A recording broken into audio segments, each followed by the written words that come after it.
welcome everybody. Here we are again on a great Monday. Hope you all had a good week last week. And tonight we're going to be addressing the top 10 recorder challenges. And so this is going to be a little bit different format in that we're going to address the challenge. And then if you have a question or some thoughts that you would like to share at the end of the challenge after Anita's presented on that topic, you can type in the chat bar. We can address your question or your comment and potentially unmute you if you have something that you would like to share. So I'll give you a little bit of background on Anita, and we're really glad that she's here with us this evening.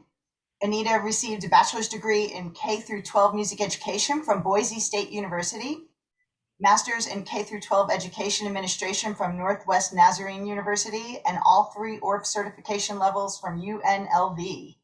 Anita has been teaching for 21 years in the Kuna School District in Idaho and has served as the District K-12 Music Curricula Chair. She currently teaches at Silver Trail Elementary and has taught general music, beginning band, and an audition percussion ensemble. In addition, she's had 15 student teachers from BSU and participates on various school direct leadership committees. Anita was the director of the Western Idaho Elementary Music Festival for 3 years. Currently, she's a consultant for Macy Publishing Company and provides workshop and professional development days for various organizations and school districts across the country. Most recently, she has presented sessions at the Texas Music Educators Conference, Colorado Music Educators Conference, Klein in Klein, Texas, Bentonville Public Schools in Arkansas, Idaho Music Educators Conference, NAFME, and the AOSA. She's held various positions in the Idaho ORF Board, and in 2010, her audition percussion ensemble performed at the AOSA National Music Conference in Spokane. She is past president of Idaho ORF Board and received the Kuna School District Educator of the Year Award for both Teed and Hubbard Elementary. In 2013, Anita was nominated for a Grammy Music Educator Award, and in 2017, she was awarded the KSD Kuna Way Award for putting kids first. So welcome, Anita. We're very glad that you're here today. Thank you. Can everybody hear me okay? I think you can. All right. Well, thank you, Macy Publishing, for having me here tonight to present. Like Julie said, normally I present in person, and I will be totally honest. This is my first Zoom workshop, so hopefully everything tech works great tonight. But it's not going to be a lecture workshop. It's going to be really interactive. We're going to ask questions, we're going to have discussions, we're going to share. I'm hoping even I leave here having new ideas from my classroom as well. So thank you for coming tonight. There'll be a couple announcements I know from Julie and Eddie about credit, and at the end we're going to raffle off some great prizes. So that will be great at the end, and also we'll be having about a 10-minute break in about an hour to get up and stretch, and then we'll come back and do some more fun things. So there is a copy of the workshop presentation through Macy Publishing, and they will let you have that. Also on the screen here, as you see, all participants will receive a free access code, and this is great. I'm going to be showing you some of the Be a Recorder Star book tonight, and your code's going to be available for 3 devices, but it will expire February 10th. So after tonight, you can use it, you can have fun with it, you can use it in your classroom and have a lot of fun, kind of seeing all the variety of songs, the different ways you can use it. So we're going to get started. Do you have any other announcements, Eddie or Julie, before I get going? No? I'll give the first password for this evening for verification of attendance is New Year. So just type the words New Year with your name in the chat bar, please. Okay. All right. So first off, we will have question and answer time at the end of every recorder challenge. That gives everyone a chance to answer, ask questions, for me to answer questions, for us to collaborate right then before we go on to the next recorder challenge.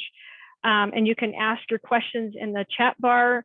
Eddie and Julie will be, and Robin will be monitoring all that for me because I can't see everybody. And I heard we had quite a few register. So we'll answer your questions as they come in. And like I said, we'll have a break in a little while here to let you stand up and stretch. I know a lot of you probably have taught all day. I have too. Like Julie said, I'm an elementary music teacher. So like you, I've taught all day, hundreds of students, 8 classes, and then you're here tonight with me and Macy Publishing. So thank you for coming tonight on a Monday night after teaching all day. I do have some games to share with you toward the end. So if you're looking for recorder games, I have some of those at the end, some management tips, and you're always welcome to contact me too. I would suggest as well, you can take a screenshot of anything you see tonight, like my email, if you can't find it later. I'm happy to answer any questions after. We will be around after the workshop stops to answer any additional questions if you want to hang around afterwards too. So why are you here after a long day?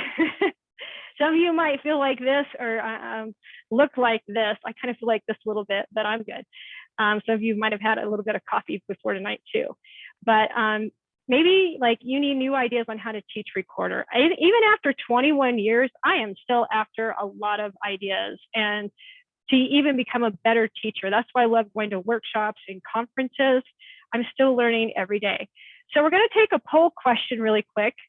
And off to the side there, you'll see, because we'd love to know if you're a college student, like if you're still in your undergrad, you're still taking your classes.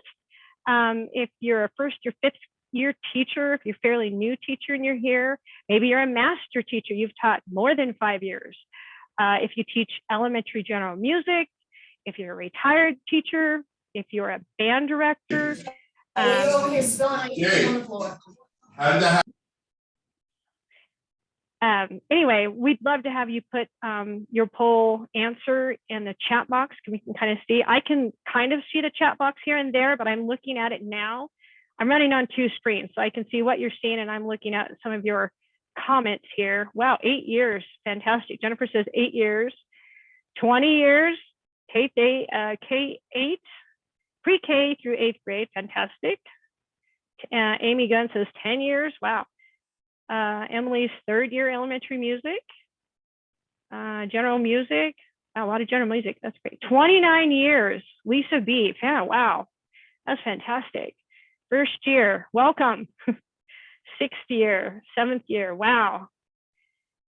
We have a lot of knowledge in this group tonight, that's fantastic. So we are going to be, having conversations and share ideas. So we'll be doing that later. All right, let's move on. Maybe you look like this at the beginning of the year. I feel like I look like this at the beginning of the year. And then at the end of the year, maybe I look like this, or, after teaching through COVID, or after your first day of recorder. When I was a younger teacher, I felt like this owl right here. Oh my gosh, it was difficult to teach recorder. So as you're still chatting in the poll, asking with our poll, just a few pictures of me. And I know Julie read a lot, but just kind of what I've done over the years. And I've been with Macy for since 2011. And but this is what I do during the day. So I do what you do during the day, and then I work for Macy Publishing off to the side. I was at a conference many years ago as a 2nd year teacher, and I met Ed Sweda down at the convention booth. And I really had no idea how to teach recorder. I'm a flute player, and I thought I would, I know how to, teach recorder. And after the first couple days of recorder, I thought, oh my goodness, I have a lot more to learn. So we're going to go through some of those things tonight. So what are some challenges teaching the recorder? I just want you to think about what are some challenges, pre-2020, pre-COVID, and even now afterwards. Is it classroom management? Is it keeping your students excited? Is it, other stress? Could be classroom teachers, your principal, parents. I have a new principal this year. My principal retired at the end of last year after working for him for 14 years. So I have a new principal, and I have to talk to her about recorder and things like that. But the reason I love doing this clinic, because like I said, the first couple of years I taught recorder, it was hard. And I thought, gosh, there needs to be an easier way to do this and just give the students their recorder and let's go, let's play hot cross buns. And I felt like such a failure, to be honest with you. I'm a flute player. I felt like such a failure my first couple of years of teaching I did have elementary general music in my undergrad, but I still didn't feel that much prepared to teach recorder. And I felt like I was failing the students. And I knew there had to be a better way to start teaching recorder through some prep lessons. So I'm going to share that tonight. That's worked for my classroom. And, everybody's classroom is different. We all have different situations, how many students you have, how many classes you have. So I'm hoping tonight you leave with some excellent tools for your toolbox to come in to the next day of teaching and have some new and fresh ideas. So top 10 challenges. Number 1, keeping a left hand on top of the recorder. We all struggle with that. I still do with some of my students. So we're going to discuss that. After we discuss that, then we'll be giving some time to ask questions, discussions, have some fun talking about that. And then the second one will be avoiding overblowing. As you know, it can be really loud in your music room as they're overblowing. So we'll discuss that. Motivating students to practice at home, in person, and online. And for those of us in the workshop tonight that's taught a long time, in our first few years of teaching, our students didn't have laptops, they didn't have Chromebooks, they didn't have one-to-one Chromebooks at school. We've come a long way with technology, so we'll be talking a little bit about that too. Teaching music reading skills. How do you get your kids prepared before they ever get to recorder? What can you do to help them succeed before they start recorder? Keeping everything affordable. Again, everybody's in a different place, a different district. I teach in a smaller district, and I have two larger districts north of me. And it's hard sometimes to keep everything affordable. So we'll talk about that. Incorporating technology. Later, I'm going to talk about technology, but I also want to mention right here that if you want more recorder technology, we do have some awesome, amazing workshops coming up, I believe in the next few weeks. Rena is going to be doing Flipgrid, and that is a fantastic program that you can use too. Incorporating different methodologies like ORF, Kodály. I always tell people, yes, I do have all 3 certification levels in ORF, but that doesn't necessarily mean I'm strictly ORF. I pull ideas from workshops, conferences, other teachers in my district when we collaborate. So we'll discuss that. Number 8, convincing principals the value of teaching recorder. Boy, I loved my principal that I had before he retired. He was an amazing, supportive person. But the first couple of years I taught recorder, I had to, educate him and some of the classroom teachers about why I teach recorder and what we actually do during recorder time. Number 9, selecting playable pieces for your first concert. We're going to talk about some of the easy ways to prepare students for concerts.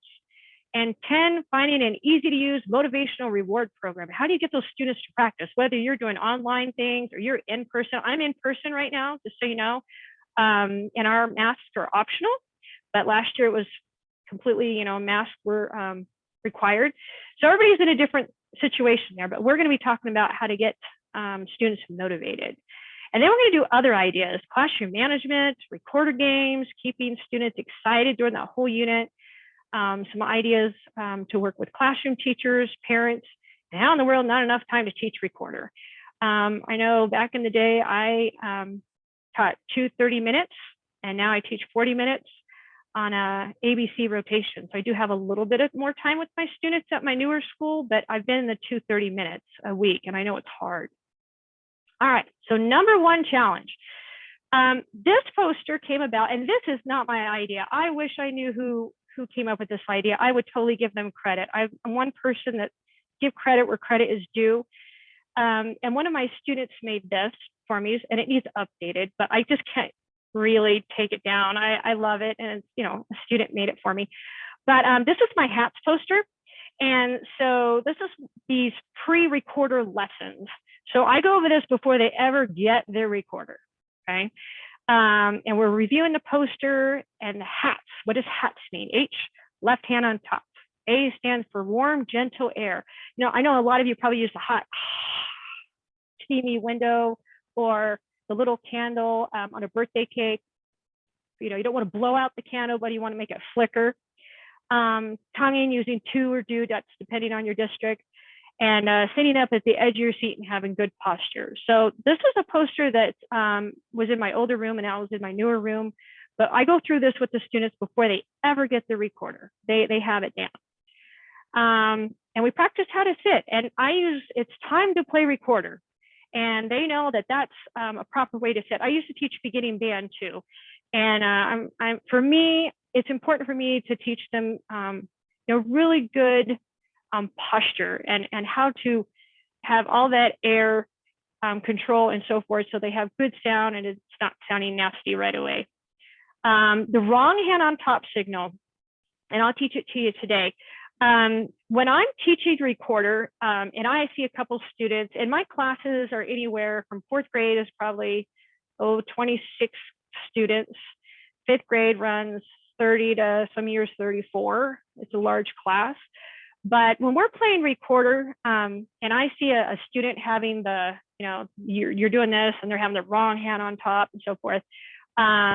And I learned this from another teacher. And again, I wish I could give them credit. It was a long time ago, but I just point to the student and I do like a twisty finger thing. So I'm pointing to them and doing a twisty finger, and that just tells them to switch hands. So I could be walking around assessing students while they're holding on to a note for a long time. And we're going to do that game later. I'll show you that. But I just point to them and do a twisty thing. And it's great. They know that the wrong hand on top and they switch it really quick. I don't have to embarrass them in class. I don't have to call their name. We just, switch your hand and left hand on top. So that works. We also use the wristbands. Macy Publishing has some really cute wristbands, left hand on top. I have used those with some of my students with special needs.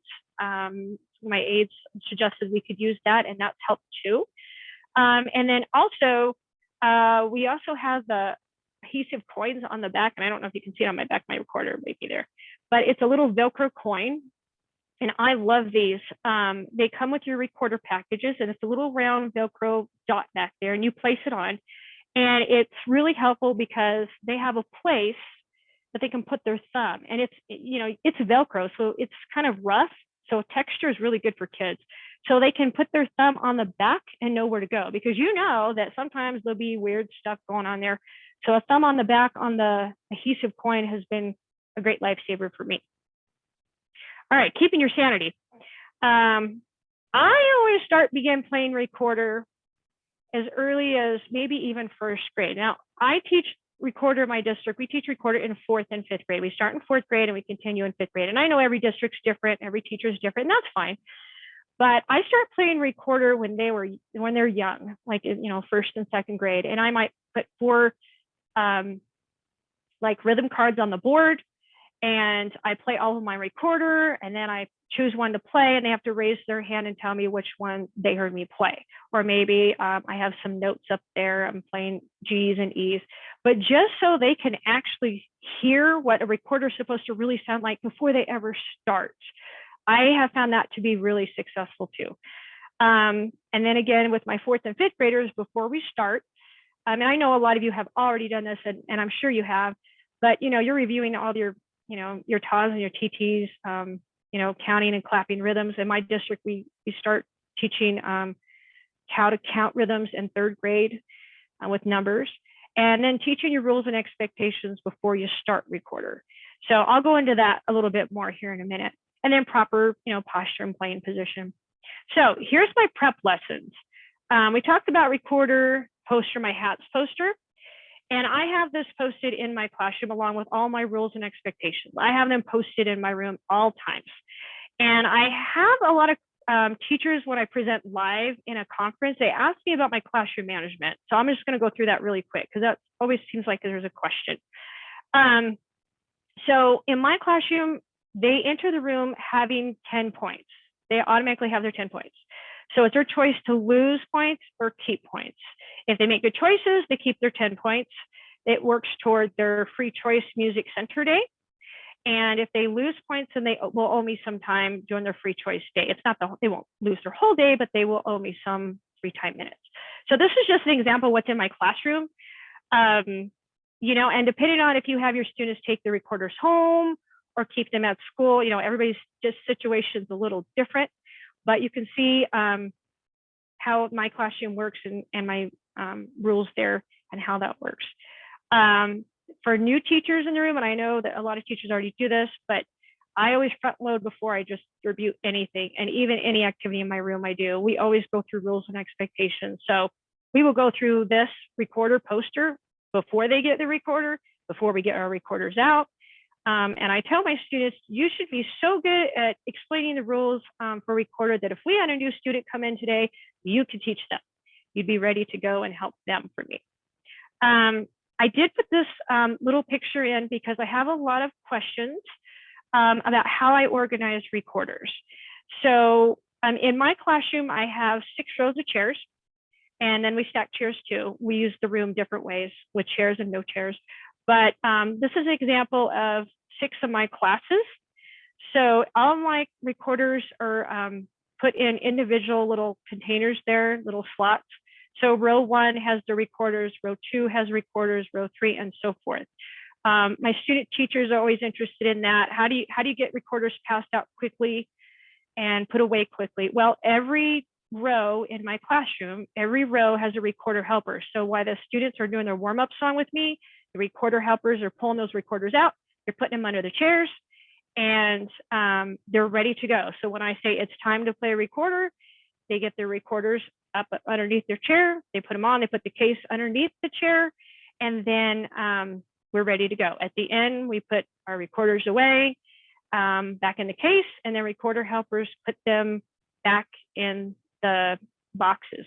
My principal's been very happy with this in the past because it's organized well. You always have a few parents that say, well, how are you going to make sure they're not going to get them mixed up? Well, they have cases, and I have color coordinated. We have a lot of different neck straps through Macy. I use all the colors for different class. Each class is a different color. And so they're not only color coordinated by their box, but their neck strap too. So like Mrs. Riggs here is red box, red recorder neck strap.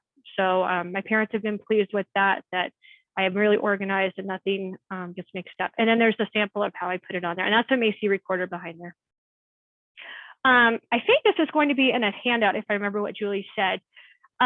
This is what I do before I start recorder. And this is in my older room. I've moved to a newer school last 4 years, but so all these students are all gone now. But I use a Lumni stick. I brought one tonight. And yeah, some of my students whine, well, I want to start recorder right now. I said, well, if you want to start recorder, then you need to make sure you have your prep lessons first. And what I like is that the alumni stick is the same length as the recorder. And I show them that. I said, this is why we're using it first, right? Because I was so frustrated when I first started teaching recorder. I'd pass out recorders and it was disaster. It was so much for my 4th graders, you know, where to put the left hand, where to put the bottom hand. And it was so much, they were overwhelmed. I was overwhelmed. So I started doing a prep lesson where I just give them a Lumni rhythm stick. And as you can see, they're practicing how to hold the recorder right then, right there, and how to put their pin, I call it the pinching alligator on the bottom. And they're doing chin recorder, which is resting recorder, how to sit. You can see they're at the edge of their chair. So we're doing all this front loading prep activities before they ever get the recorder. And after I started doing this, after we do the prep lesson, the day we pass out recorders, I always hear the students saying, oh, I hold my recorder like I did the Lumni stick, right? And I said, yes, left hand on top. You know, I've already taught them the twisty finger thing, you know, in case they had the wrong hand on top. But I teach through this first before they start recorder. And it's helped my students a lot. It's helped me as a student, or excuse me, as a teacher to not be as frustrated. I really like it. I mean, this is what's worked for me, but they've been very successful playing recorder after they've had some prep lessons first.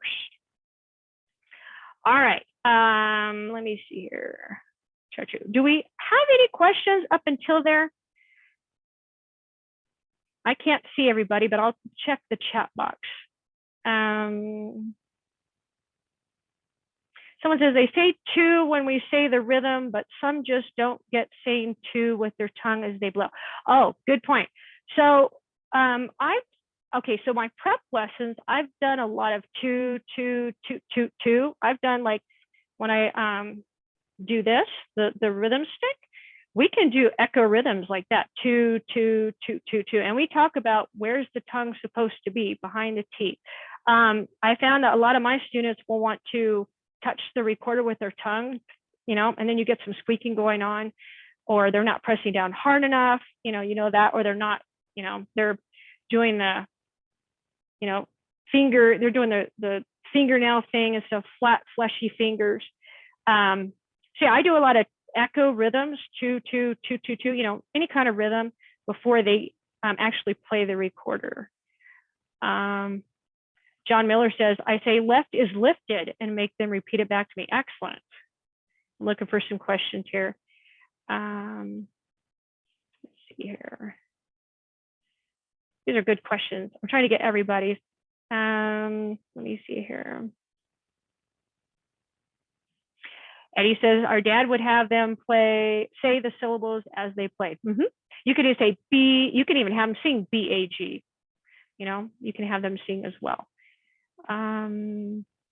Okay, Tiffany said sanitation when keeping recorders in class.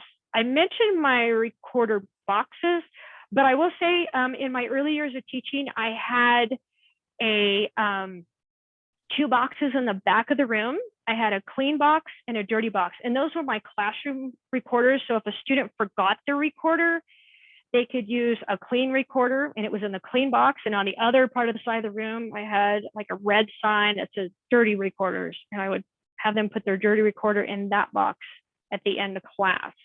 So green's good, red is bad. So they would head to the green box.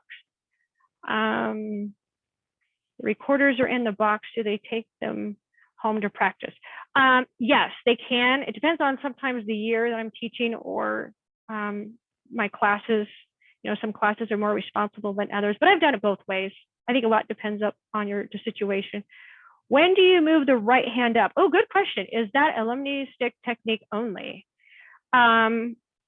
Well, when I teach the alumni stick, that's just basically B-A-G. In fact, I teach the first B-A-G, the first 3 notes through the alumni stick.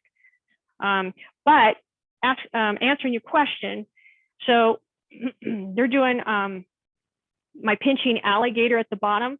So I teach B-A-G, high C, high D. And that's just what's worked for me. And I know other people do it different ways. That's okay, it depends on your classroom environment. But when I use the Be a Recorder Star book, it goes B-A-G, high C, high D. And when I do my recorder testing, the songs go that way too. But to answer your question, Christopher, when I start getting ready to pull up the hand, that's where that nice Velcro sticker comes in. So now I'm like, it's time to advance our recorder skills. We've learned B-A-G, high C, high D. Let's add low E. And we do a lot of G to E, G to E. And then my 5th graders usually go down to D and maybe even advanced stuff if I've had some really great classes, F sharp. But you actually could teach, through bottom hand through the alumni stick, depending on, what you want. Let me see. We are the practice. Okay. All right. So I'm going to move on because there were some good questions, but I think we're trying to move on. All right. Number 2 challenge, avoiding overblowing. So these are some of the things I've done, and we've talked a little bit about it. Play the recorder for students before they begin recorder early, K3. I could actually blow really hard and squeak really bad. And my 2nd graders would be like, wow, that sounds bad, Mrs. Edwards. Oh, you're right. It does. Let me see if I can fix my sound. And they're not even playing recorder yet, but they're getting it in their mind of what sounds good and what doesn't sound good. Before reading music, focus on how to produce a good tone. Okay. I do that a lot, again, with me playing and them playing. Use games, BAG posters. I'll show you some of my games later. That'll help with this. Letters only, been looking at them on the staff. Other games, wiggle finger. Oh, I love the wiggle finger games. I wish I was doing this live because I'd have you do it. In person. So the wiggle game is, it's just a game I came up with, another way to practice. But if we've learned, let's say we've learned B and A and G, we'll do a game and I'll say, okay, time to wiggle your fingers. And they'll wiggle your fingers, a little bit, and say, okay, I'll play B, and they'll go to B. All right, wiggle your fingers. I usually do this. Wiggle your fingers, A. And they think it's fun because they have to see how fast they can get to that note. So it's just another practice game for them. Let's see. I'm sure a lot of you do my turn, your turn. You know, you'd be going B, B, B, B, B, and they're echoing B, B, B, B, B on the recorder. The note slap game, I'll talk about that later, but it uses one of these slappers. I brought it home from school today. And you slap the note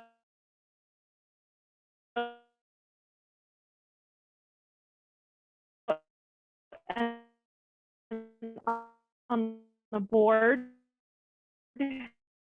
And here's a game that I love. This is from the Be a Recorder, and you're welcome to do this, but make sure you're muted. But this is in the Be a Recorder Star book, and I love the book. It does a lot of things for your students to help them prepare. So here's the Be a Recorder Star book. Let me go back here. This is page 6, but I can show you page 1. So another thing I do as a prep lesson, and I didn't have this on my slides, but now I'm thinking about it. I buy the book for my students. My students buy a package deal, a book, because I like them to write. And so before they ever get their recorder, we're going through this, just kind of glancing, and I put it up on the smart board. And I love to go through and ask my students, what do we already know? And they like to go through, and we know what these things are. We know how their lines and spaces. I think it helps them feel successful, because sometimes I find that, you know, they might be worried about the book. Okay, there's the BAG. And let me see here. Let me get to the next page here. We'll come back to the rhythm charts later, but I love these. These are good exercises. And if you're a new teacher, there are helpful hints right there down at the bottom. Clap and say each line. Let me do it right now in case we don't have time later. But the bouncing star, I usually ask my students, what's the bouncing star? And a lot of them will say, oh, it's keeping a beat. Now, there's no sound of this one. It's just you're going to assign a note. Maybe the whole class plays a B, or you have one half of the class play a B and the other half play a G. And what I love about this book is that if you have a class that's struggling on recorder, I always have classes that move fast and some that move slow. You can change the tempo to slower until they're ready to move. So you'll see it move a little slower. So again, there's no sound for this one. They're actually playing a note that you choose, but you can adjust the speed throughout anything in the book. But anyway, back to the game here. So the air control game. So let's say your students are just starting out. You just learned B, and you need some activities for them because they're kind of getting tired of B. The timer up here, you can click on it, and let me see if I can do. I don't know how I tried to do this earlier and it didn't sound as well, but I'll try. So I'll say, okay, take a deep breath, and we talk about breathing, you know, like I did in band, and we'll see how long everybody can hold the note. So take a deep breath. We're all going to play an A. You click the button, and then the students will watch how long they can hold the note. And that gives a lot of good breath support, and they get better over a period of time. Even in 5th grade, by the time they get to 5th grade, you know, they can play it longer. And a lot of kids like to keep track at home. If they have the Be a Recorder Star, you know, code, you can get your kids the code. You can go through that. But I'm just going to play this really quick for you, and then we're going to go back.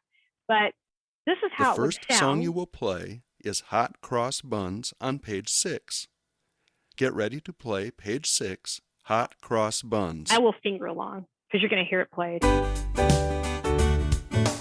1, 2, ready, play. Okay?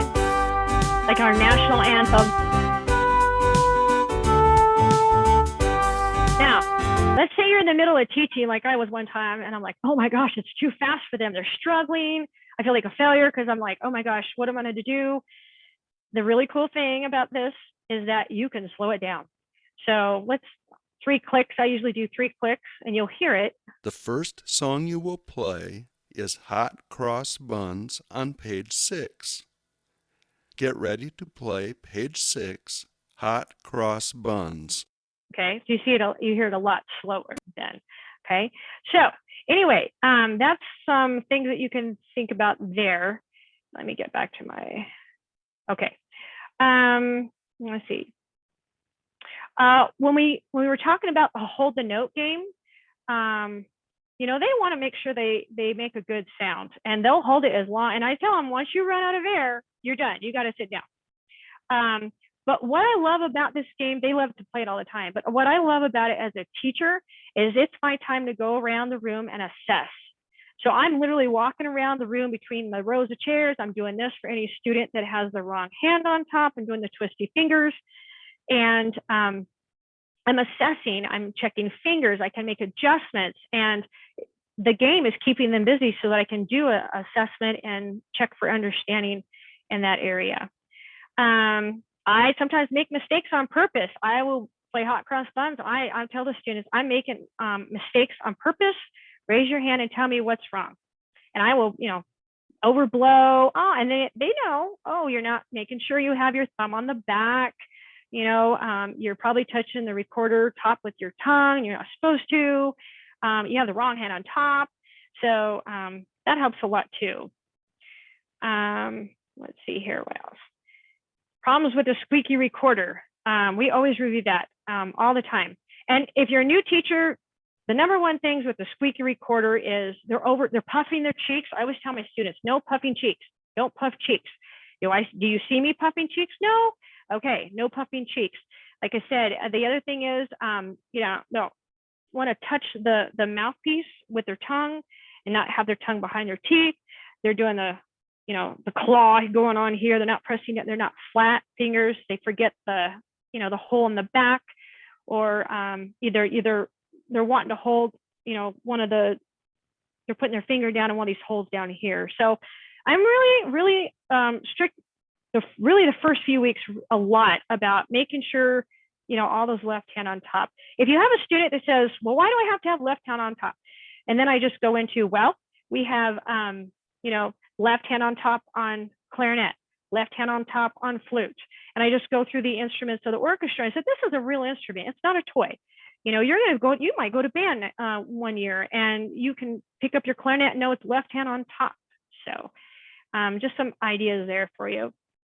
Let's see. My turn, your turn, echo rhythms. We talked about that. When and why. Oh, student volunteers. And I'm sure some of you do this too, but if you have some really good students in class, always, they want to volunteer, have them play. A lot of times kids learn more from hearing another student play than hearing the teacher play. And watching YouTube video clips. These recorders down here are mine. And we watch a lot of ensembles, and my students are amazed at hearing recorder ensembles. They didn't even know that there's different sizes of recorder. And so I do that a little bit before we start recorder to get them to really know it's a real instrument. It's been around a long time. And there's great ensembles that sound good. And then, that's another way for them to hear recorder sounding good. And then we talked about that, the band instruments and the secret signal. So let's see. Let me go back there. Is there any questions there? Let me check the chat box.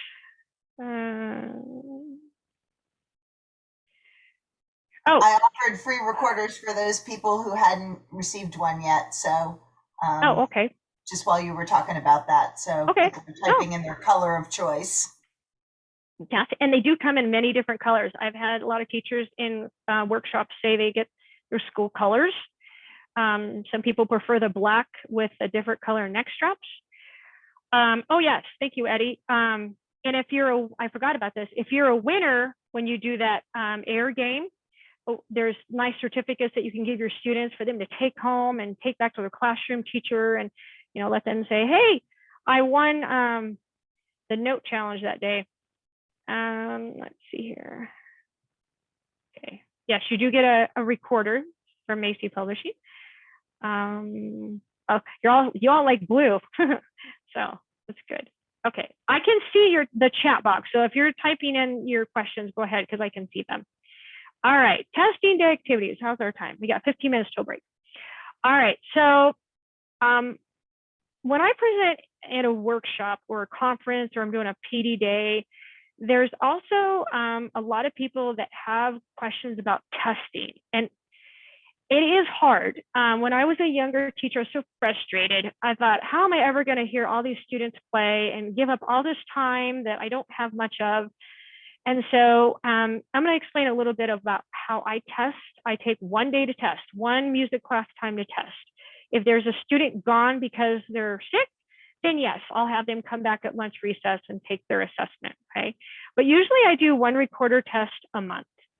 And you can see the stars down there. Macy Publishing offers little stars that goes on the next strap. So maybe you do your first test is the first color and so forth. Anyway, like I said, I do one test a month. So like, let's say we've done hot cross buns as a class. We've worked on it. We've talked about how to improve sound, and when we're going to test for that day, what day we're going to test. And I'll go over my rules and expectations, but let me get to my rubric here. I want to show you my rubric. So I had to dig one up. So this is one of my rubrics that I've done for assessments, okay, a long time ago. And the students came up with this, okay? And they just, you know, we talked about what we're looking for, you know, tone, hand position, rhythm, finger position, and if they get a 3, 2, 1. This paper's for me. I noticed I had to put this is for Mrs. E to complete because they want to do that. They want to fill it in. So 3, 2, 1 quick assessment. They just fill out the paper and get ready. So if you were in my room during testing day, here's what you would see. I'll just go through here. You'd see the room divided in half, okay? First off, you come in and all the students are having like 5 minutes to practice on their own. They have the recorder book, the Be a Recorder Star book out. They're practicing, just kind of warming up.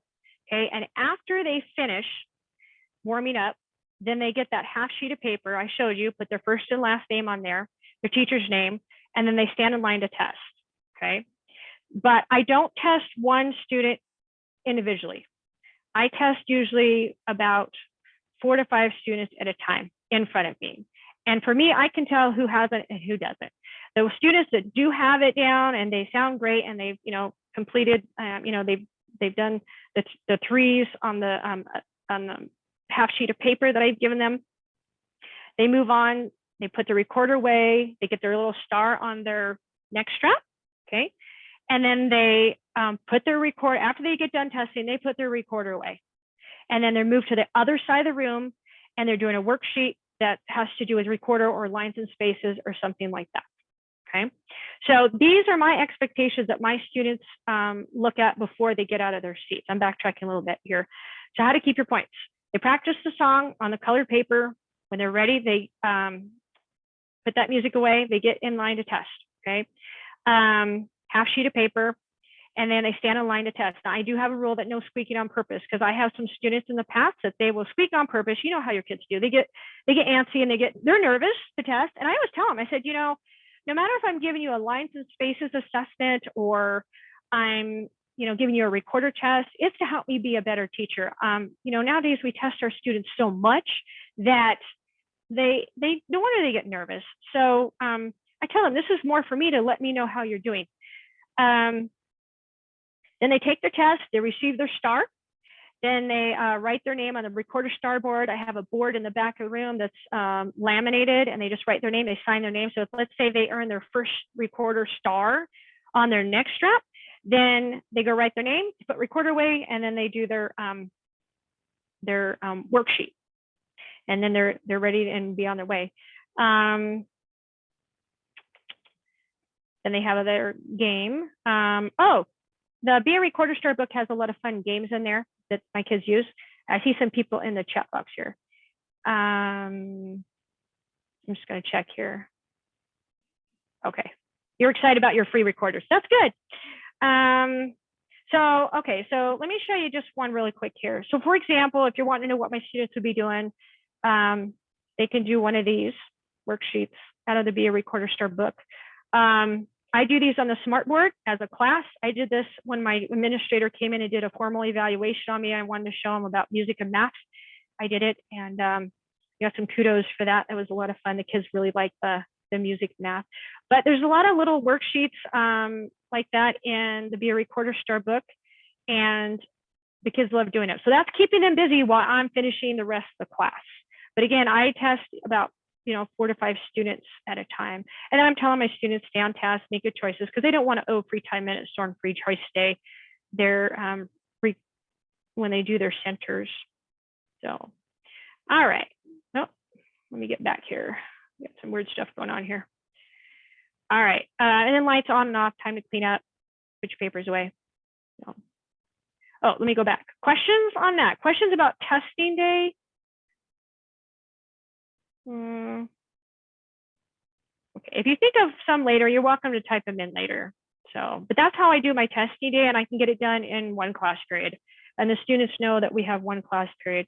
I did have a question one time in a live session in a conference, face-to-face session. Someone said, well, do you let them go at their own pace or do they all go at the same time? We go at the same time. And then we move together. I know some people, if you have students who want to, move ahead fast, I guess that, that's something you can do depending on your situation, but I do it, we all test for the first star together. And then the next day they come back, we start the new song. So BA, hot cross buns, and then I'll choose a BAG high C song in the Be a Recorder Star book. Here's those certificates that Eddie was talking about. So you can award certificates, and we have some other little things too that I use. And then our interactive program, which you get a free code tonight. So you will have a free code to use. So, all right, rhythm charts. And I added a little thing down here and I'll talk about it. But rhythm charts, this is challenge number 4, teaching music reading skills. A lot of things, our kids come to us from different places. I have so many new students right now, and they come from different schools, different states, different everywhere, it seems like, and they all come with a set of skills before they start recorder. So some of the rhythm charts, we do have rhythm chart books that are great too, but I mentioned this earlier, but this one starts with quarter notes. Okay, and again, you can have half the class with a B, half of the class playing a G. You can have them clap and count it. Again, if you're a new teacher, it says right here, great tips, clap and say each line. Play line on B, A, or G.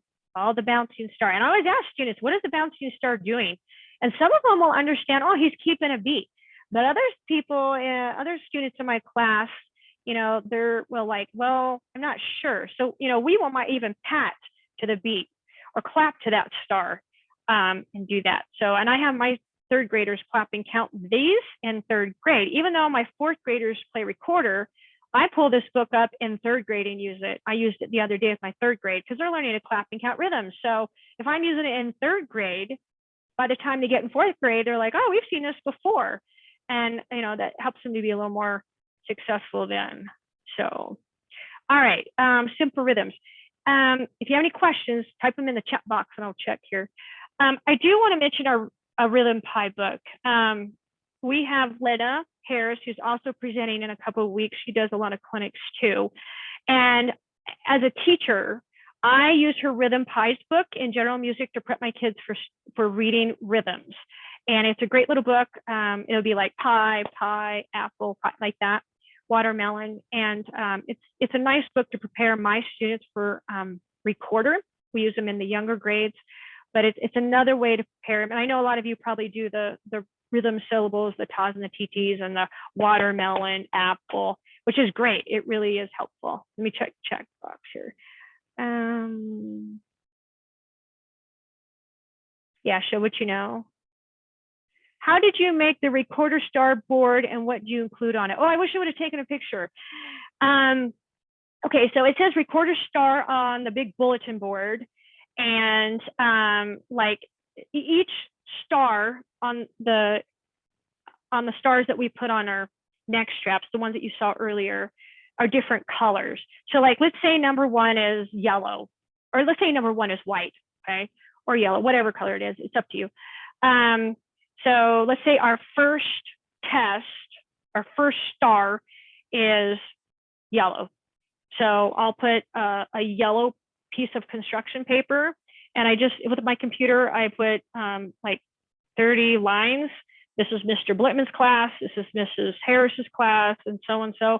So when they finish their test and they've earned their star, they get to go up to that board and write their name under their teacher's name. And then I laminate it, so I wipe it off every year. I don't have to redo it every year. And they're so proud to write their name on the board, and they're proud to have their star on their neck strap. So that was that was fun to use. Let me see.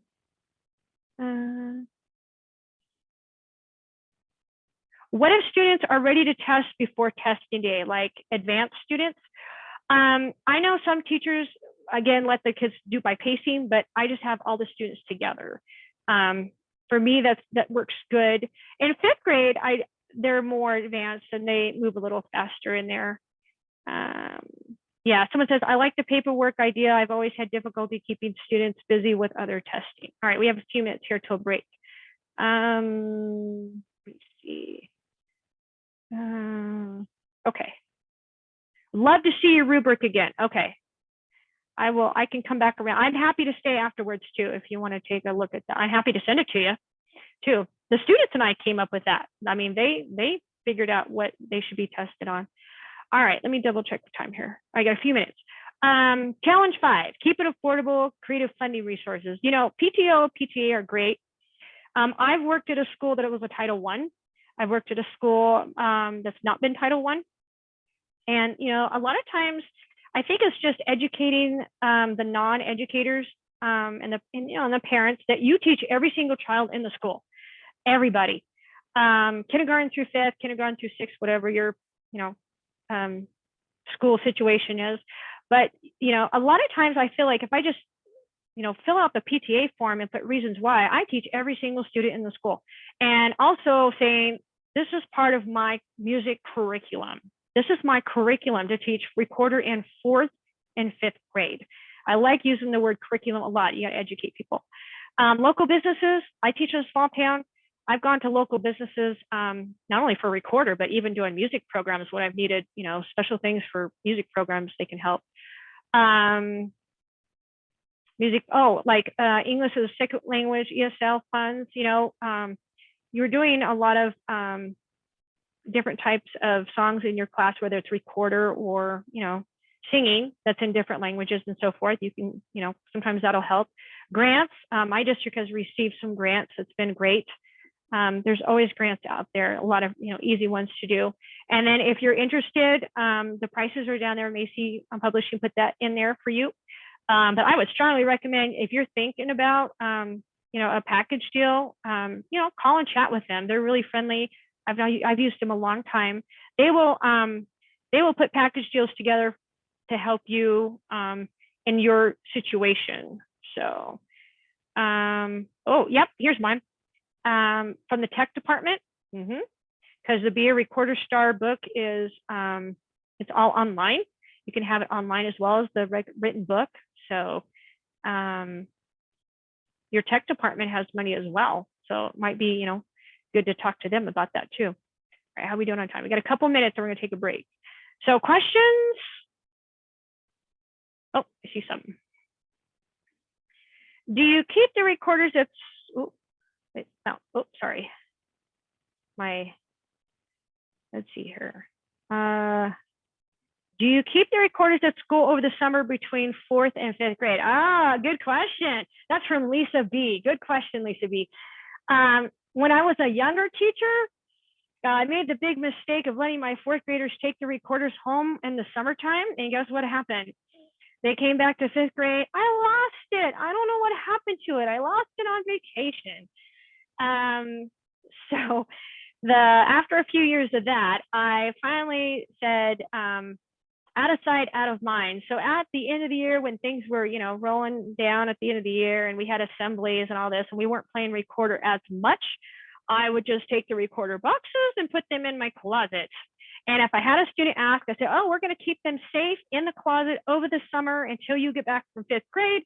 And then when we get back to 5th grade, we'll be ready to start in September and all your recorders will be here. You won't be lost. And that was helpful for parents because parents definitely don't want to buy another recorder again because their child forgot it or lost it and things like that. So to answer your question, I do keep them in my closet over the summer for 4th grade. When they come in for 5th grade, they are ready to go.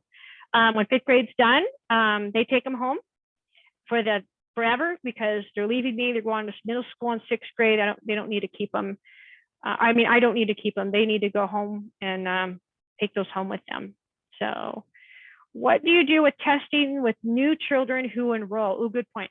Do you not know to read music? Okay, instruments. Okay, so with those new students, I just ask, how they get to know them a little better. Usually they're really excited. So I usually talk to the classroom teacher, and I might, have to pull them in at lunch from one-on-one. Or usually what I really like to do is who they becoming a friend with in their class, and bring that friend in with them, and kind of help each other. And we kind of do like a group little lesson, and that helps them too, to get to know their good friend. So, all right. So it is almost 6 o'clock. We finished with challenge 5. And Julie and Eddie, you said we would be taking about a 10-minute break, correct? Right, like, somewhere around, I think we'll get started back around 8:08, right in there, 8:08 to 8:10. Okay. All right, and come back. If anyone wants to stay around to ask questions, or Yeah, if they're running, I'll be get here. a coffee, we'll be here too. Yeah, we're going to get to the games after the break, and some other fun things to get you going. And I have some samples of my games, and we will play some. So, yeah. Okay, so get up, stretch, type in the chat box. Okay, let's see. What about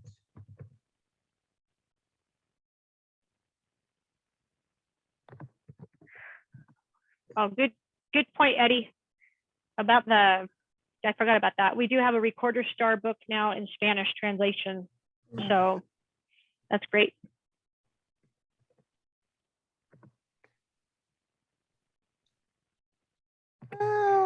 okay?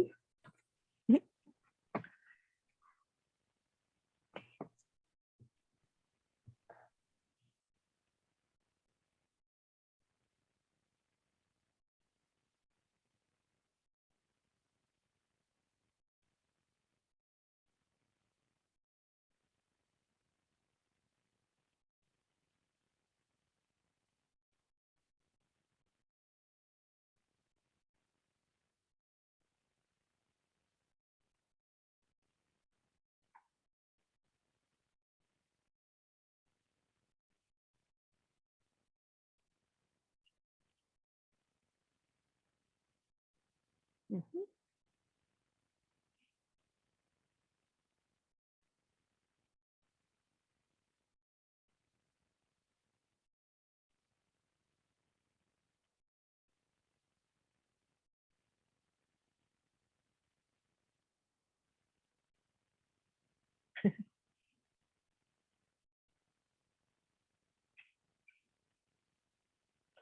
Anita, do you see the question from Sandy?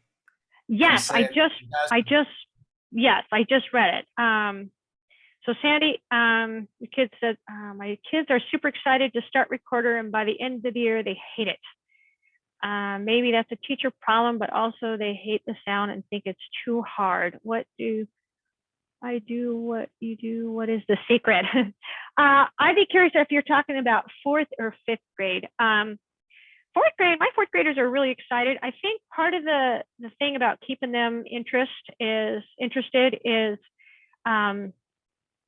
having some games in there, keeping them fresh, a variety. Testing days are fun to do, but I also try to do a lot of games and come up with, and I'll show you some of my games after the break, but getting them out of their seats. You can do recorder centers, just a lot of different ways to teach kind of the same concept, but teach it in different ways. So I have some pictures that I'm going to show after the break about some of my games, because I love recorder games, and it kind of breaks up the monotony of, you don't want to play recorder the whole 30 minutes.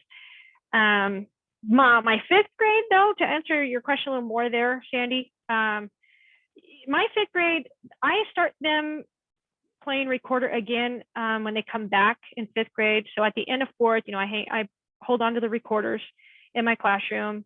I put them in the closet, and then when they come back in 5th grade, we start right away in September, October, play some fun Halloween pieces, November, December, and then depending on my 5th graders, how the year's going, some years my 5th graders love recording, and we just keep going.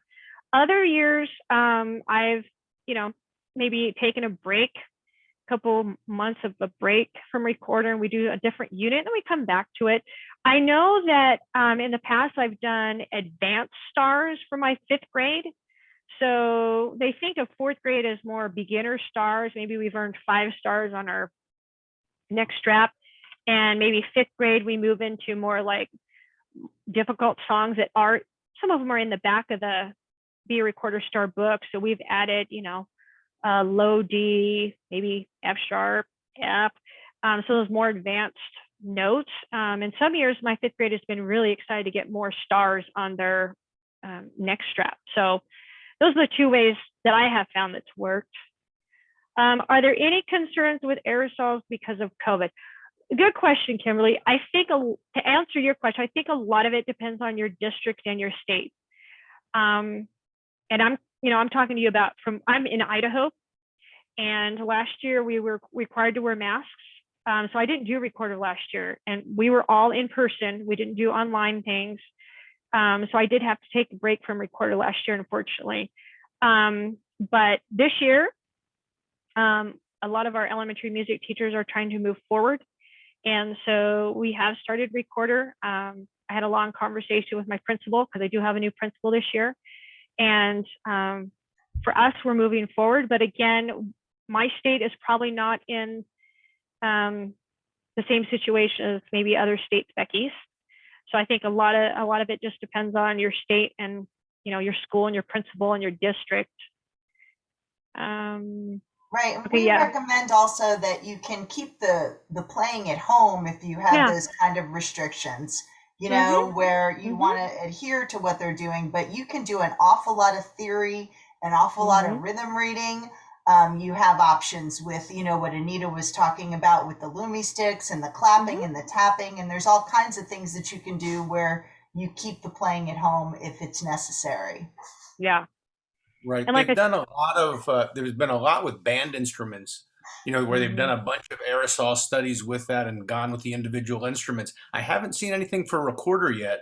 Now, one thing that was kind of interesting with that was that you would think that the flute would be one of the most transmissible instruments, but actually it wasn't. It was one of the lesser ones, according to at least one study. So if anybody finds that, please let us know too. We're looking for an aerosol study on Recorders. But like Julie mentioned, there's a ton that you can do with the online. There's also ORF orchestrations and Recorder and rhythm orchestrations. And the rhythm charts are a great mechanism to work with class. So you can do a lot with music reading skills in preparation for them playing. And it might even be kind of a Huck Finn, Tom Sawyer thing where they can't play in class, but they actually want to practice. So that may work out pretty well too. So yeah.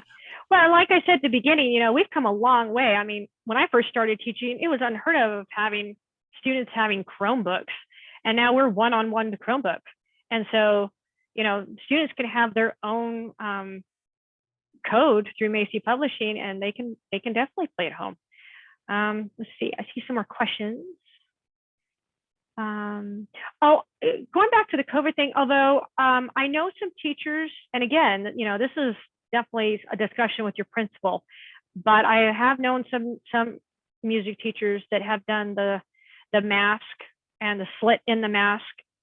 They tried to do that, or somehow cover the bottom of the recorder in a way. I mean, there's ideas out there.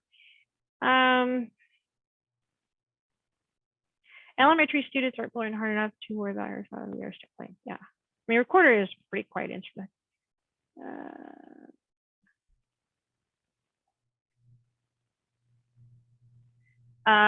Okay, so Susan had a question about this school year. We have had several new students, many who only speak Portuguese, Mandarin, and of course Spanish.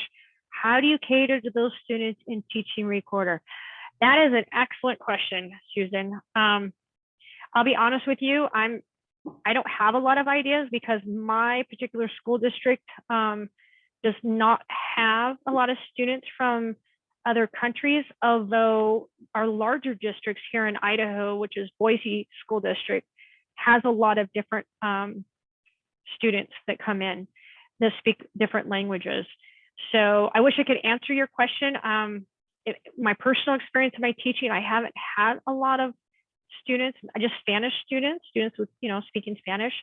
I would probably reach out to maybe even the classroom teacher though, to kind of get more of a background, because, as we don't see the students as much as the classroom teacher. So maybe start with the classroom teacher and, kind of get a background of, where the student is coming from and what school they went to, and if they had music. I mean, you can definitely talk to the student about it, but maybe reach out to the classroom teachers too, because they see the kids every day.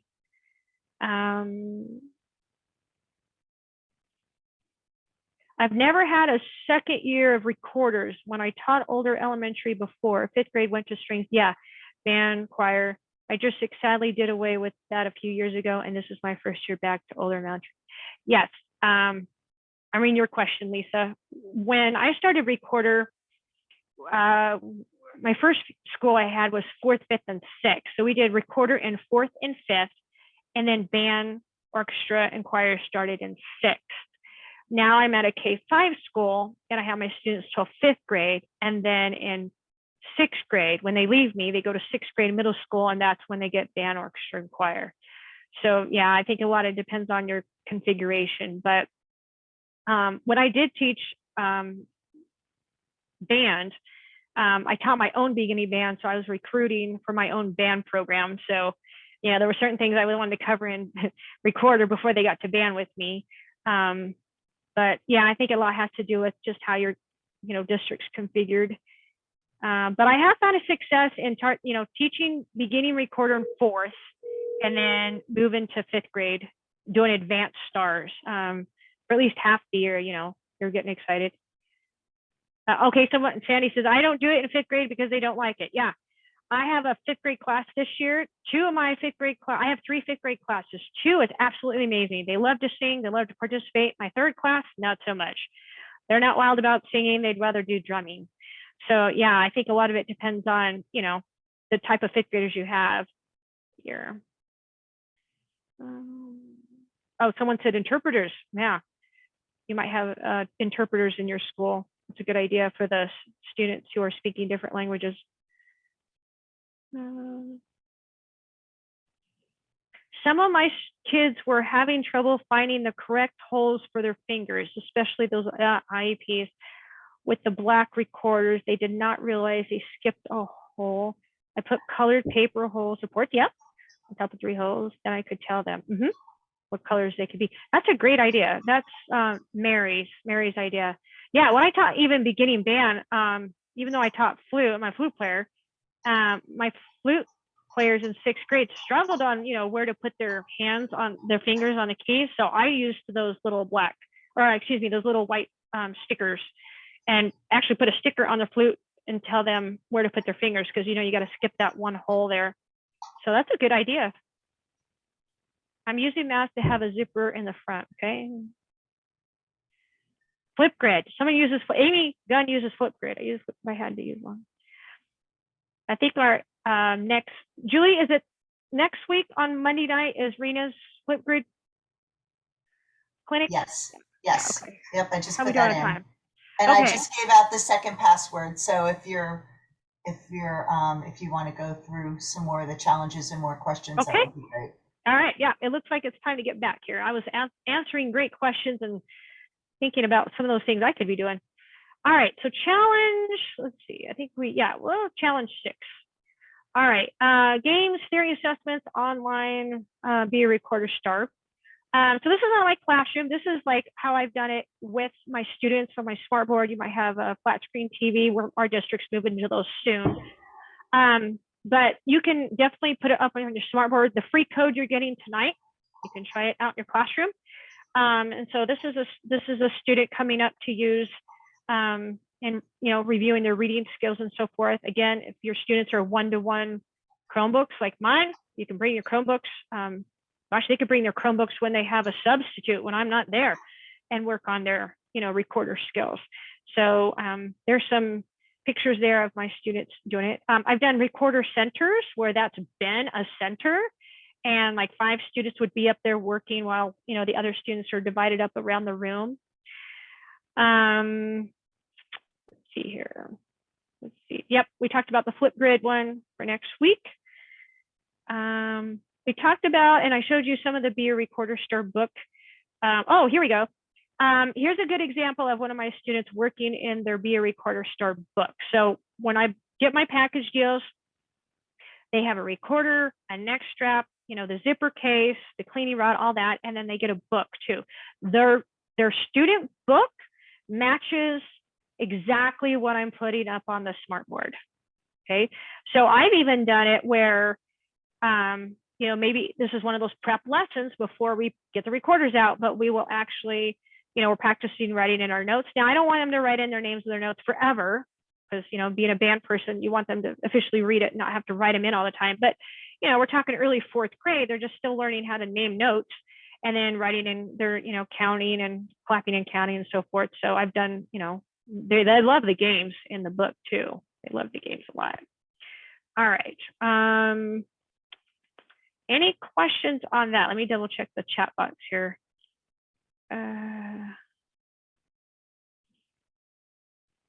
Okay. Oh, I see some friendly face. I don't see your face, but I see some people out there who know me. Thanks for coming. You put your name in the chat box there, I see. Anyway, so let me jump to this really quick. We'll jump to it really quick. We got time. So, all right. So again, I'm not going to go through all prices and stuff because I'm presenting tonight and I'm doing teacher ideas and tips and tricks and things like that. But if you are any interested in recorder packages, anything like that, here's one of our catalogs. Call Macy Publishing. Eddie and Julie will get you a package deal ready to meet your needs, whatever your needs are. When I first started ordering from them, customer service was great, and that's why I've been there for a long time. Anything I need. I was in a small town teaching, and they met my needs really carefully and what I needed. All right, challenge 7.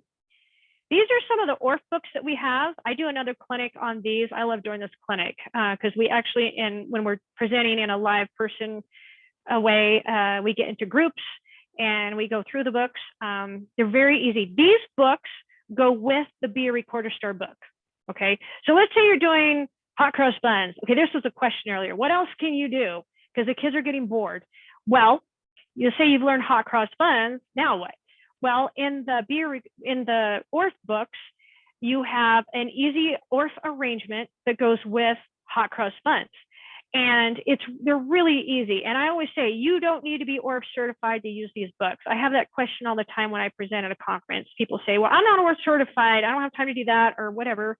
But they're really easy. And no, you don't have to have exactly the instruments that it says. You know, if you only have a few instruments in your room, like you're looking at the front page here, these books, and you're like, all right, I don't have a tempo block. Let's say you're thinking that. Well, that's fine. You can substitute it for something else. But they're really easy, nice arrangements. You can use them for concerts. You can use them in your classroom. It's just like a really cool extension of after you learn a song and you want to do some more with it and keep the students interested. There's, you know, you can use it in a lot of different ways. And you can use the word cues like, you know, apple pie, you know, like that. But they're really simple to use. And if you're looking for any ORF arrangements they're easy, these are really great. And you know, again, you don't have to be ORF certified or Kodály certified, anything like that, to use them. So that's another outlet, like someone was saying earlier. What else can I do? All right. So next one. Convincing principals, parents, classroom teachers. Challenge number 8. All right. I was frustrated when I was like the first 5 years of my teaching because I was doing stuff like this. You can see it. This is obviously before COVID. You know, and my students playing recorder at Christmas programs, at the spring program, theme programs, whether it be about weather or space or whatever. And I was kind of frustrated because I remember my first year as a teacher, hardly anybody came to the concert. And I'm like, why didn't anybody come? And it started with me learning to educate the non-music educators about what I do. About, yes, I have curriculum. Yes, recorder is in the curriculum. So just a lot of, you know, having students, you know, perform for the PTA, whether it's just like, one class, I mean, it's your best class of recorder students, have them play. And I know that's extra work. I've been in my career 21 years, and yeah, there were some years that was stressful, and I'm like, oh my gosh, I can't handle anything else. But really educating those non-music educators, they don't know. Most people don't know what we do. I had a great teacher in my building right now. I've been with her at 3 different buildings, and she a couple years ago, she said, well, what do you do in that room? I'm like, this is a teacher I've been teaching with for a long time. And, sometimes they just don't know. So you just kind of, get the word out there of what you're doing. Let's see, state, district, national standards. Do they know what recorder is? Okay. Any chance you have, educate. Like, I met with my new principal on Friday about some recorder things, and I literally brought my curriculum in with me just in case, because I didn't know how she felt about recorder. I didn't know if she was going to be supportive. She is, but I wasn't sure how she was going to feel about all that. Your recorder order form, Macy Publishing has some sample letters. So if you need to update your letter, or you need some new ideas, or if you're a new teacher and you're like, I don't even know how to send home a letter, they have some really nice sample letters explaining, the benefits. And also they have some letters to help you talk to your principal about it too. So a lot of good resources. I know my recorder letter is pretty lengthy. I think I got a link to it here. It is very wordy, but I want to put it all out there for parents, and I definitely have my administrator approve this before I send it out. And it is lengthy. Now, if you don't want to go into in-depth like this, there is a sample letter with Macy Publishing. I started with that, and as I got better as a teacher, I started, doing it. Why shouldn't you get 2 recorders? I really urge parents to get 2 recorders if they can, and then I get ready to order them. So, and we always do scholarships for any student who can't afford one, or PTA will cover that. So, concerts we talked about. And bring people in. If you have a class that sounded really great, or they've really improved, ask your principal to come in and say, hey, can you come in and hear them? Or ask the classroom teacher, hey, the kids want to perform for you today. It doesn't have to be a gym performance. And again, Macy Publishing has some really easy letters, helpful letters. I'm still updating my letter. Even after all these years, I'll find something to say it a better way. Let me see any questions. I'm just checking the chat box. Okay. All right. Let's see. Is there any questions? I'm checking the chat box as I can, but will you please send a copy of your letter in an email? Yes, I can do that. Yes. And again, but I would strongly recommend, and because I do share my letter with my student teacher, make sure that you make it yours, fit your needs, and then definitely get your principal's approval on that. You never want to send out a letter without your principal's support. Get them in the realm and let them know what you're doing, and that the secretary is going to handle all the money. That's another thing I'd strongly make sure you know about if you're a new teacher. You don't want to be doing that, handling the money. That's the office. But yeah, I can send my letter. Why not a 2 3-piece recorder? Good question, Sandy. I think that's a preference. Personally, I like the 1-piece because in my first few years of teaching before I met Macy Publishing, the teacher before me left some recorders in the closet and they were 2-piece. And for me personally, again, this is me, I had the top of the recorder would get loose and it would slide around, or I would see students, messing around with it, and it would drive me crazy. So in my classroom, if we're playing recorder, and they're one of my rules is you're not playing your recorder during instruction time. If you do, you have a timeout with your recorder for a couple minutes. It goes under your chair until you're ready to follow the expectations and the rules. So, or you could have them put it underneath their chin and still finger along, but not play. So I think it's a preference, of what, if you want 2 or 3-piece recorders. I have students struggling going from E to A, moving fingers on both hands. Oh, how do you help the student get over that? So they're moving like this, okay? I had a class like that one time, and they had a hard time going from G or G to E, okay? A to E is hard, okay? And I think it's just a lot of slow practice. You could divide the class in half, and I've had half of the class play it, while the other half of the class can say it or finger it. A, E. It's hard. It is hard for fourth grade. I think they get better in fifth, though. It's just, dexterity issues. So I think it's just a lot of games, a lot of practice in that. Patience on the teacher's part. I struggle with that still. Okay. Next one, challenge. Checking my time here. So there are some fun things when I present in person. There are some duets and things. This is from Be a Recorder Star. So again, yeah, there's a lot of things in here. My students love it. Like this one. Let me play it for you. Page 20, Winter Goodbye. You play it in the class. You play it for a concert. It's kind of slow. 1, ready, play. Part 2.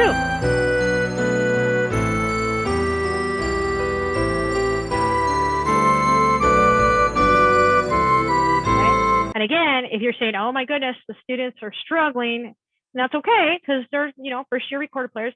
Take it down a couple notches. Page the 20, tempo. Winter Goodbye. It's a lot slower. The tempo is a lot slower for them. So 1, ready, play. Okay. And what I found over the years with this is a lot of my students that are struggling, that one class that just struggles a lot, I, take the tempo down, and then the next few weeks we take it back up to regular tempo, and they are so excited. Hey, Mrs. Edwards, we're playing it at tempo now. And I said, yes, you are, because it just took a little bit of practice. But yeah. And then we have some other books if you like jazz or, concert books, concert series books, alto recorder. I know. Getting back to that question, someone said fifth graders get bored. Teach them alto. It is a different fingering system, EDC. But you can always have them start, alto recorder. I've known people to do that. That's been a lot of fun. All right, let me see. We talked about testing day a lot and how to motivate your students. We've talked about these. Here, these are again, we was talking about the stars and the testing day. Going through different games. Using certificates. When I pass these certificates out after we've done that, hold the note as long as you can. They are so excited. They go down and they show their classroom teacher. Sometimes they want to go down and show their principal. And it's real, I have them filled out ahead of time. So all I have to do is write the student's name, and it doesn't take me very long at the end of class. Yes, I will take a photo of my reward board. Okay, I will get that to you. Yeah, someone said alto recorder, great start for clarinet. Yes, same thing reads. So, all right. So here's our free clinics, and then I'm going to show you my games really quick before we run out of time. And I will stick around, and I know Macy Publishing will be around if you want to ask questions. We do offer online workshops. Okay, we got a lot more workshops this month. A lot of them, just look on the Macy website. The YouTube channel is fun. So if you've missed any of the clinics before mine, I know Rena's Flipgrid clinic is on there. You need some ideas on how to use Flipgrid.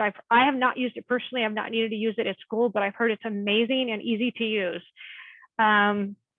If we come out and do a professional development day, and I know things are still iffy about COVID, but we have done that. I've done all professional development day for Bentonville, Arkansas, Texas. I've gone out and we cater to whatever you need. So if you want, we need top 10 tricks to recorder, and we need some boom whacker clinics, and we need some ORF clinics, and we can cater to that. Usually do 4 to 6 clinics a day for the school district, and we provide all the complimentary materials. So we'll bring the recorders and everything. So it's a lot of fun. We have a lot of different clinicians that we all do different things. So depending on what you need, and tailor your district's needs. Oh, I was going to think something about the YouTube channel. I was thinking about this the other day. So in my district, every Wednesday we have early release day, where we get to collaborate with other teachers. So some of the Wednesdays I collaborate with the PE and the library teacher, but one Wednesday a month, I get to be with my elementary music teachers and we collaborate and we share ideas. And so if you're needing some collaboration time, get on the Macy YouTube channel and you could show one of those during your collaboration time. I was thinking that the other day, you know, when the principals come to you and say, well, we're going to give you 2 hours during the PD day, professional development day, when all the teachers are doing the math, you know, clinics that day, what are you music teachers going to do? And you have to have a plan, because if you don't, they might not give you that time back again. So why not say, hey, we're going to watch some YouTube videos from Macy Publishing from their clinicians. You can do that. So quick games before I go. Well, before you have to go, I'll be here. But I do a lot of game recorder games, C-Slave, Finger, using flashcards, ear training games. We talked about that. And here's some Valentine ones. I'm going to be using these soon. So you just go down to the craft store. You get those foam ones, the foam cutouts. They have all kinds every holiday, and you can use these for recorders. So like here, we're focused on B, G, A, G. There's a pattern, or you know, something like that, and then you can just do it this way. Okay, so you're just focusing on how to finger, not reading on the staff, just focusing on how to finger note. Then okay, here's a rhythm. We're going to clap it, and we're going to add the notes with it. You can divide the class, half the class, you know, do the rhythm, the other half class play it on recorder, and then switch. This one down here is my snowman one. It's, you know, built like a scale.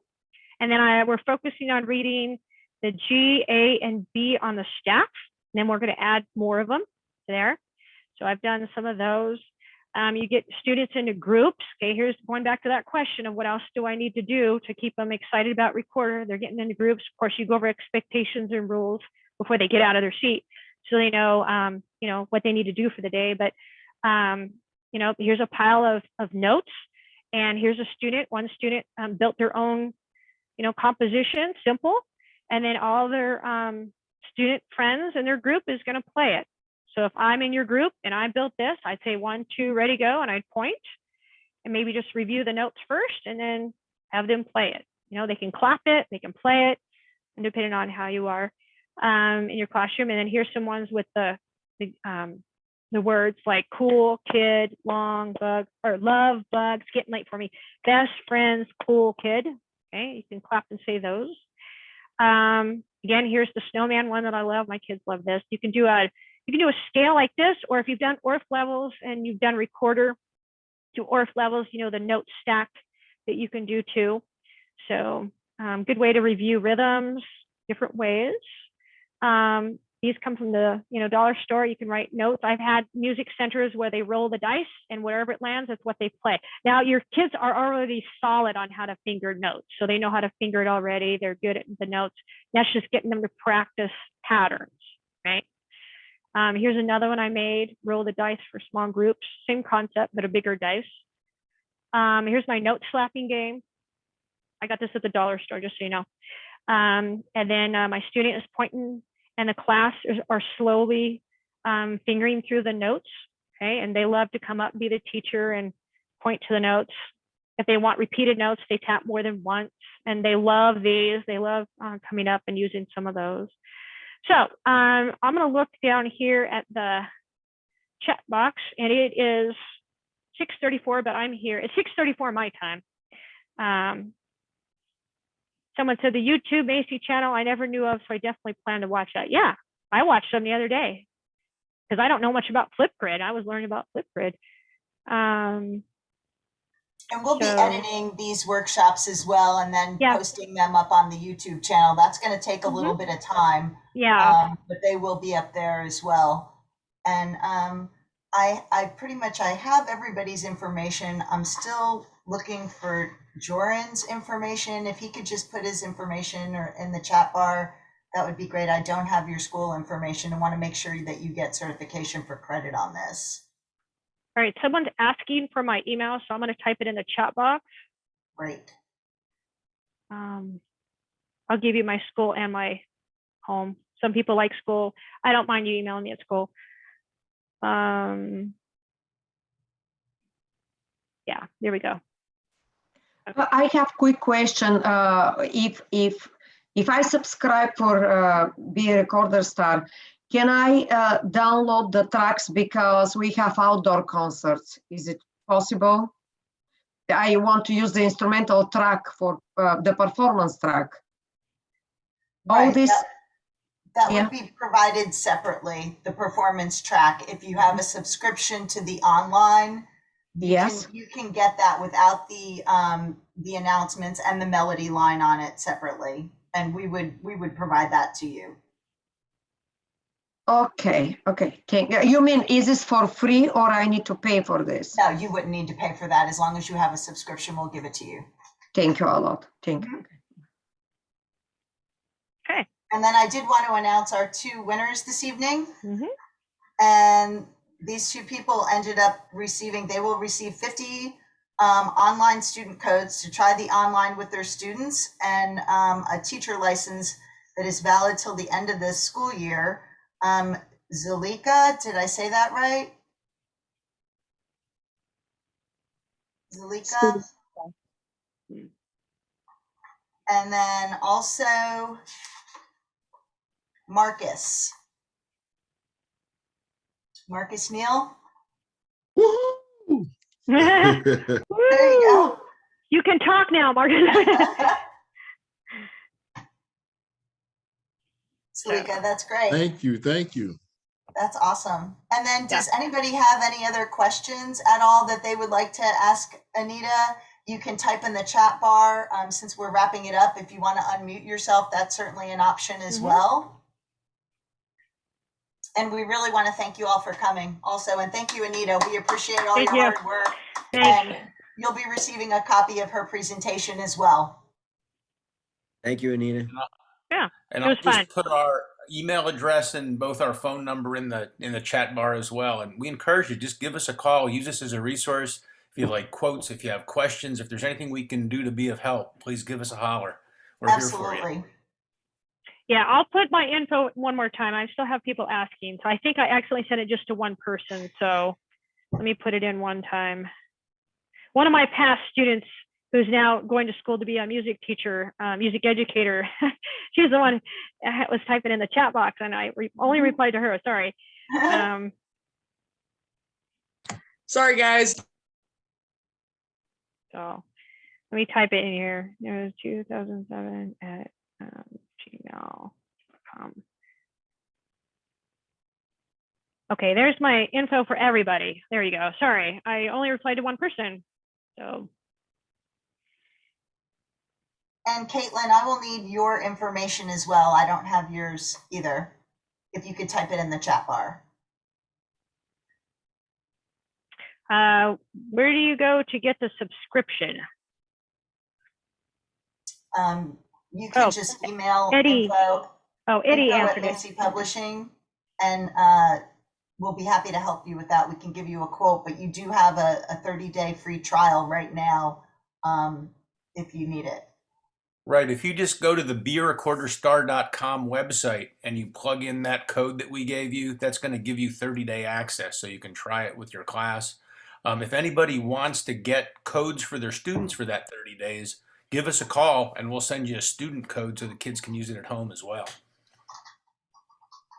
Someone's asking about the code. Here's the code.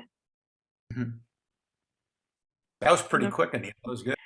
Well, I know. I was hoping I wasn't going to make people sick by going through my slides that fast.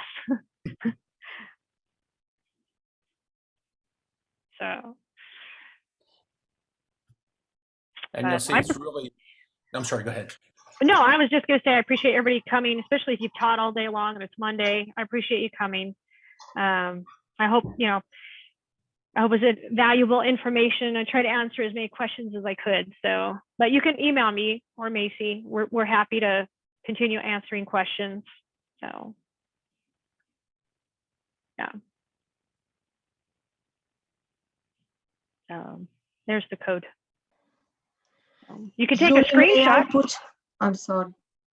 Julie, may I put on the chat? I just was talking to my boss when I left for a little bit. His email that you can conduct and he can go forward to put your company in our Cincinnati Public School vendors list. Right, Robin was actually taking care of that. So But she'll email you information on that tomorrow. I think she has an update on that for you. but you don't need, you don't want me to put his email? I ask him. I'm sorry? I want to put the email of the person who's in charge of all Sure. fine art teachers, that you can contact him if you want. Can I put Sure, it in the chat now? absolutely. Absolutely, we can do that. Sure, that would be great. Thank you so And much. if anybody does need us to contact purchasing departments, we may be vendors with your school districts already, but we're always happy to contact purchasing. We can set things up.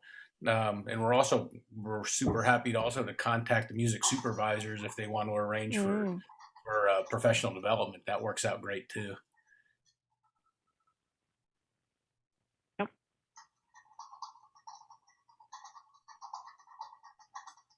So, Susan had a question, tips to create a recorder ensemble. Well, I think you'd probably have to think about, are you want it to be an audition group, or you just want it to be volunteers to do it? What grade level, 4th or 5th, or a mixture of both? You could do it that way, depending on what you want. And also, when you plan on having it, do you want it before school, or do you want it at lunch recess, or do you want it after school? When I've done my percussion ensemble, we had it before school because parents like to just drop off their child before school and then go to work. And then after I got done with my ensemble, then the students went right to class. I didn't do it after school because that gets kind of wiry sometimes with parents wanting to pick up their, trying to find a time to pick up their child after they've missed the bus and they're still at work. So you probably want to think about if you want it to be your top recorder players. Do you want it to be audition, or is it just more a fun group that wants to get together? Either way, if you do an audition group or a non-audition group, you definitely want to have the expectations laid out in a letter for your parents and have the students sign it, that they understand what the expectations are, and the parents understand, because in order to have a successful ensemble, you have to have good communication with the students and the parents of what the expectations are going to be. And like maybe 3 strikes, you can't come no more. If you miss 3 rehearsals, you just can't do it no more. You have to be here and be present and prepare to perform. So I'm happy to answer that question more if you want to email me. I've not had a recorder ensemble, but I've had a percussion ensemble, an audition group that worked very, very well. So you could probably do a recorder ensemble the same way. But either way, I would just have your expectations laid out, and definitely a letter to parents, and have students sign it too. So that way all your students can be successful in the group. So, and you can have them perform at PTA, PTO, senior center, depending on when you can start doing field trips again and so forth. But yeah, so any other questions?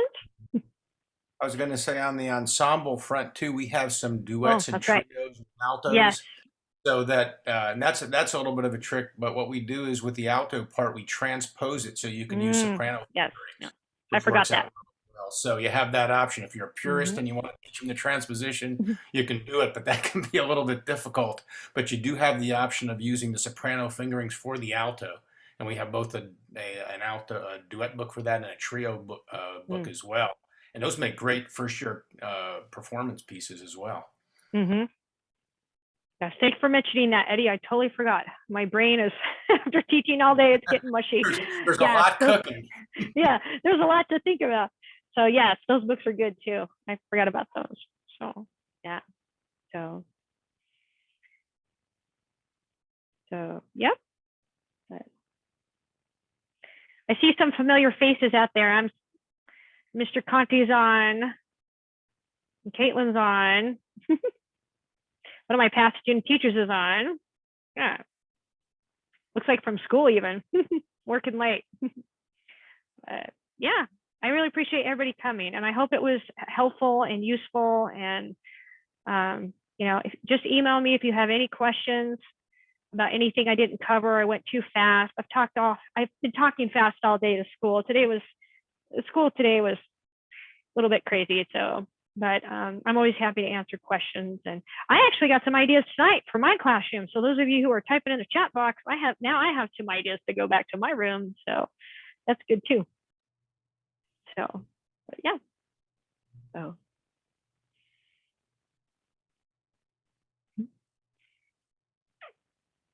Anybody else? Anybody else?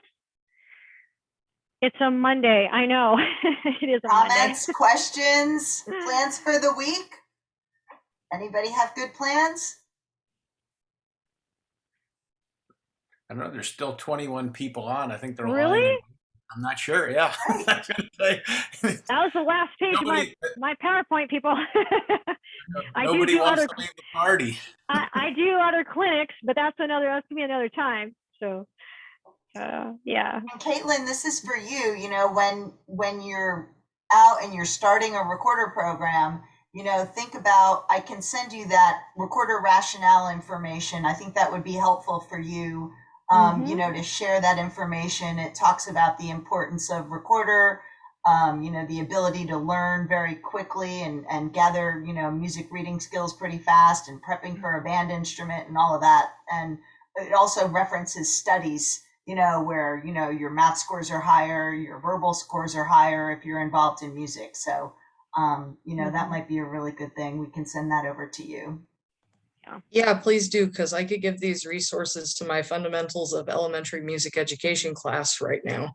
We're getting into recorder. So I gave them the link to this tonight. I don't know if anybody showed up, but we'll see. Okay. That sounds good. Then I'll email you tomorrow.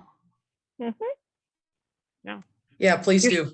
You're starting early, Caitlin. That's good. You're starting to venture out for things before you get to student teaching and before you actually, get your first jobs. You're gathering resources now. That's good. Yeah, absolutely. And I had a good teacher.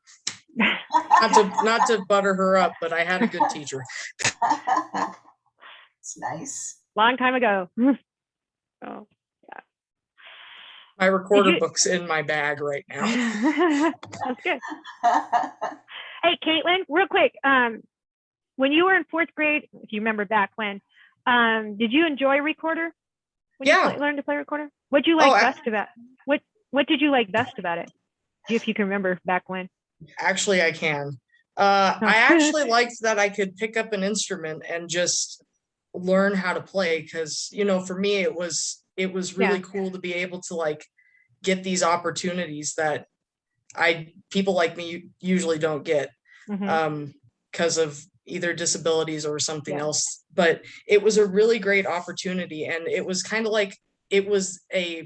because I've always looked at orchestras and other groups, and I was like, that is really cool, being able to play an instrument professionally and even as a young child. And so learning how to sit upright, learning how to play the recorder, and just learning how to play an instrument was the most exciting part for me. That's really what it made a difference. It really did. Good. And now you're becoming a music educator.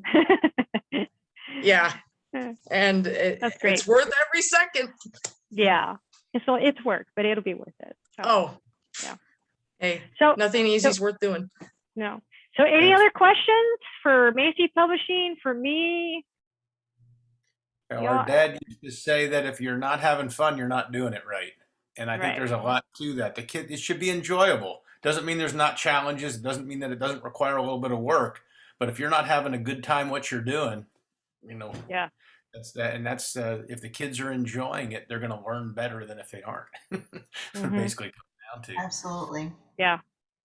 So the more you learn, the better you feel. The better you feel, the more you learn. That's true. Nice. Right. Nice. Absolutely. All right. Well, any other announcements? I could do a whole nother clinic, but I don't have another. I'm doing 3 clinics for the Idaho conference here in February. Real coming up quick here, so that's coming up quick. But everybody's been great tonight. I appreciate you. I appreciate everybody's patience too, because like I said, this was my first Zoom as a presenter for a workshop. So I think the tech went pretty easily tonight, so that's good. So It's good to have a hubby that's a techie. yes, I'll thank Mr. Edwards for lots of practice this weekend. Thank you, Travis. Yeah. So no problems tech wise. So and the questions were really good. I thought the questions were really good. I was trying to keep up on the chat box there, so it worked out well. So yep. So all right. So Joy there or you go. Zulika, did you have any questions or you need anything? No, you're good. Nope. Kelly, Tiffany, Susan, anybody? No. Dominic? Okay.